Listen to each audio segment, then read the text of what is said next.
Queen's Royal Appointed Bakery. Using a sweet milk dough made up with eggs and butter, they're making one of their famous plaited loaves.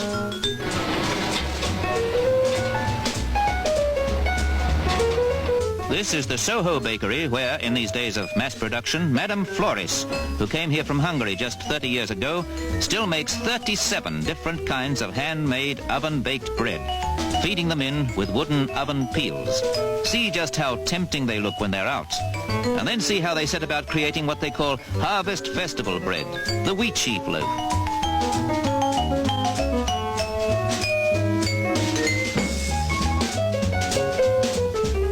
These are the early stages in the process of making a hand-baked masterpiece, 5 times the size of a large loaf, a labor of love that links bakery back with the days of the simple farmer's life and home cooking. But how complicated it all is, what detailed and delicate work has to go into it.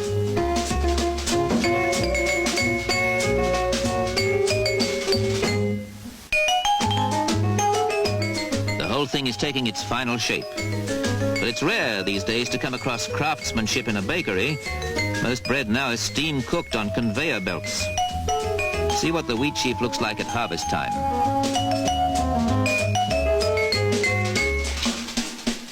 Now watch the doughboy experts work the elastic pastry that they use for apple strudel. 2 pounds of dough must be light enough to cover 60 square foot of a baking table. If you can't read a newspaper through it, you've got your dough too coarse.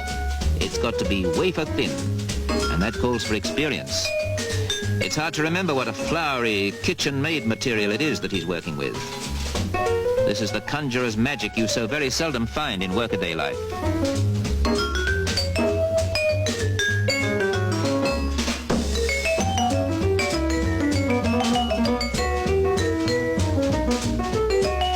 It isn't making bread that tests the baker's basic skill. It's kneading the dough for apple strudel so that you can stretch it from here to Vienna, if you so wish, before you fill it with raisins and almonds and cinnamon, as well as your chopped up apple, and then wrap it up for baking, like fish and chips.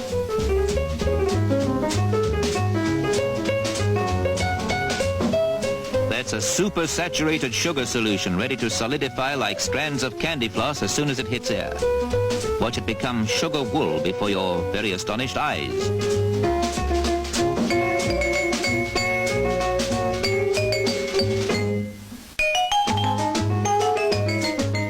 We're crystal gazing at this moment. We're witnessing another spun-out miracle. And now it's ready to decorate a crocambousse or a typical French wedding cake. We've been wool gathering for a second time in quick succession. Look at these model animals. In fact, look closely and your mouth should start to water, for the figures are really cakes made with marzipan and chocolate.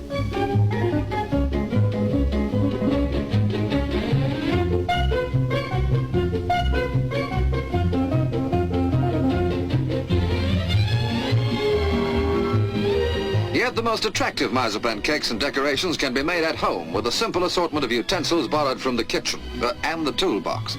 This valuable advice from expert Paul Goff will raise the morale of many a housewife.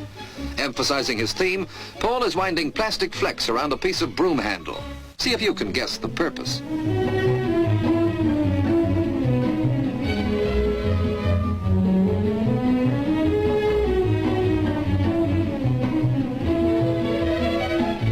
The whole process of covering any cake in marzipan should only take the housewife or the man who finds it an intriguing hobby a half an hour.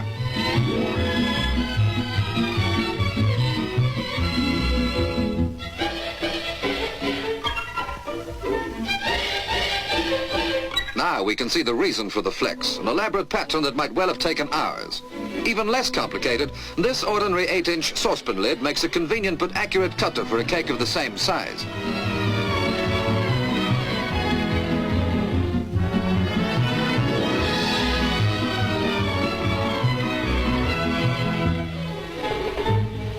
The only real difficulty when you're learning is to find the willpower to stop eating the marzipan before the cake is finished. But after 28 years as a baker, Paul no longer finds it a major temptation.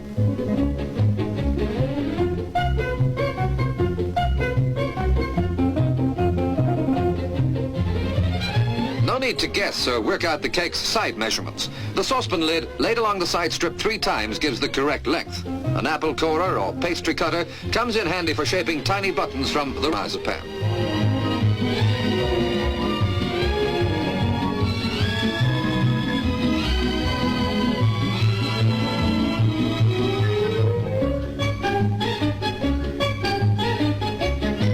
To prevent the buttons from sticking to the roller, a piece of damp muslin is used. The roller then grafts them into the plain background.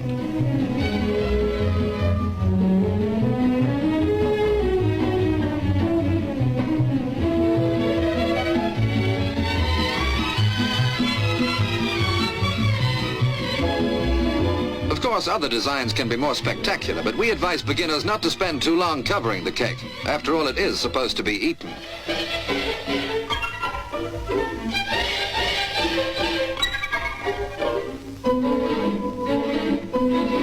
But it's often the simple points that are missed. How many people do this to the side strip to ensure that it goes on evenly?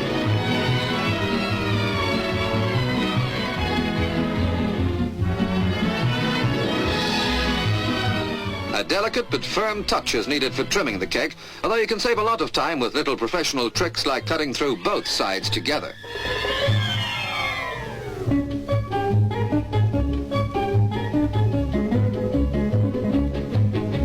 One of Paul Goff's figures won him a gold medal at a world contest in Munich recently, yet his distinguishing feature is still simplicity. This knife handle technique might well be copied. And now the figure can be added piece by piece, like this.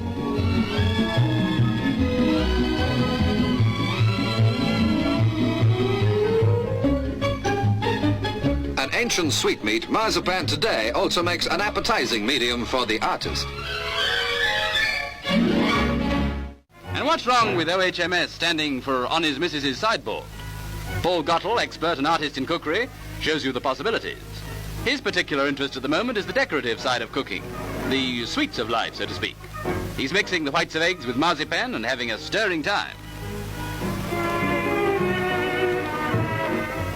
Now he adds some caster sugar and stirs again. Paul says that half the battle is getting the mixture properly mixed. With a scraper, he puts the mixture into a bag and squeezes it through a nozzle, designing confections much in the same way as an artist might create a picture. The size and shape of them depends entirely upon the ingenuity of the artist.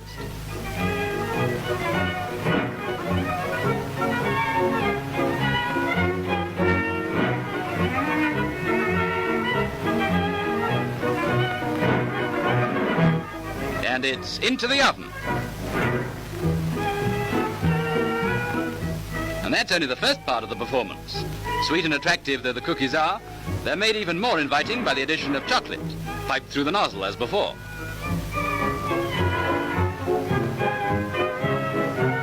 Now they're sprinkled with green almonds. And in a moment your mouth will water and your eyes pop out.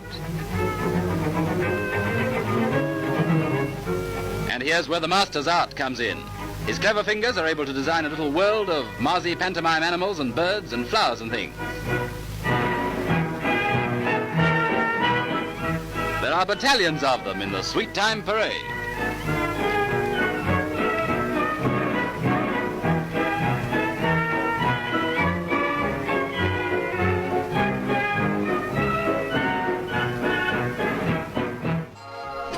Take a lift to the 5th floor of a London department store and you'll get a taste of culture that's a real sweetener.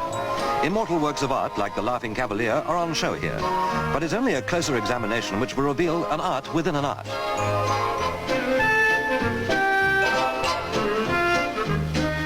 Icing art. Well, that's something which could give you an appetite for old masterpieces. The man responsible for bringing a museum flavour into the kitchen is Leslie Winter. He's got away with icing sugar, which would do credit to any paint and palette man.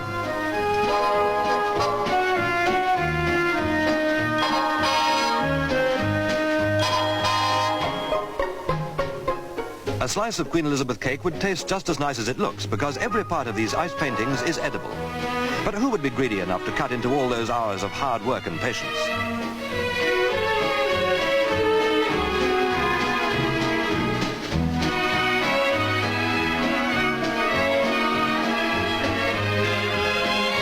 It looks easy enough.